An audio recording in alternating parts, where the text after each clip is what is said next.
एक ऐसी नदी जिसकी शुरुआत भागीरथी के नाम से होती है, फिर वह गंगा कहलाती है और जब बांग्लादेश में प्रवेश करती है तो कई नदियों को साथ मिलाते हुए आखिर में पद्मा, हुगली और मेघना में बदल जाती है।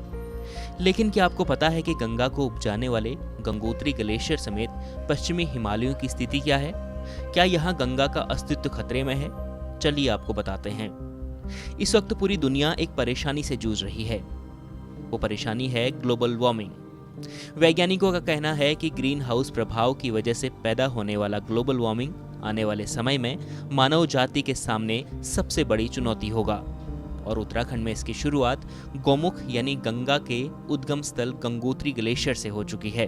पिछले कई वर्षों से उत्तराखंड के उत्तरकाशी स्थित उच्च हिमालयी इलाकों में कई ऐसी घटनाएं हुई जिस कारण करोड़ों लोगों की प्यास बुझाने वाली गंगा का उद्गम स्थल खतरे में आ गया है। वहां अब हालात ये हैं कि गौमुख ग्लेशियर का स्वरूप ही बदल गया है और यहाँ पहले गंगा गौमुख यानी गाय के मुख की आकृति के रूप में निकलती थी। अब तेजी से ग्लेशियर पिघलने के कारण उसका स्वरूप बदल गया है। गौमुख पर मंडराते संकट और उसके बदलते स्वरूप की जानकारी हमें तब मिली जब गढ़वाल विश्वविद्यालय के assistant professor doctor Kapil Pawar अपने कुछ साथियों के साथ गौमुख की यात्रा पर थे। डॉक्टर पवार के मुताबिक इस बार गौमुख में गंगा ग्लेशियर के 100 मीटर के इलाके से निकल रही है। साथ ही यहाँ दर्शन के लिए आने वाले श्रद्धालुओं को भी कड़ी मशक्कत करनी पड़ रही है।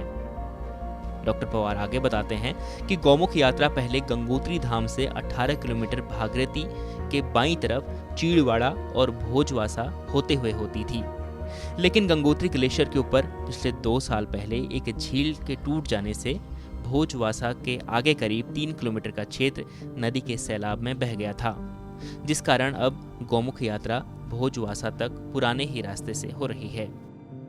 देखिए, मेरे लिए गौमुख आना कोई नई बात नहीं है, लेकिन एक लंबे समय बाद जब यहाँ पर आया हूँ तो साफ तौर से देखा जा सकता है कि ग्लेशियर काफ़ी बड़ी मात्रा में पिघला है।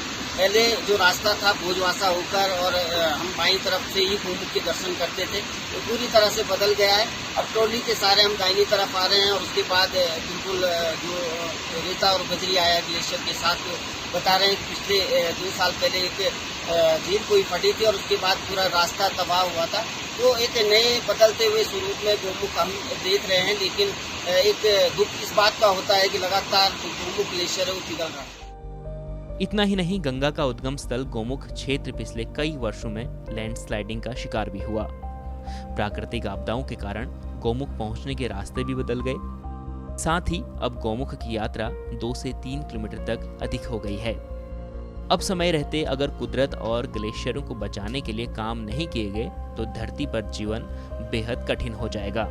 उत्तराखंड तक के लिए ओंकार बहुगुणा की रिपोर्ट।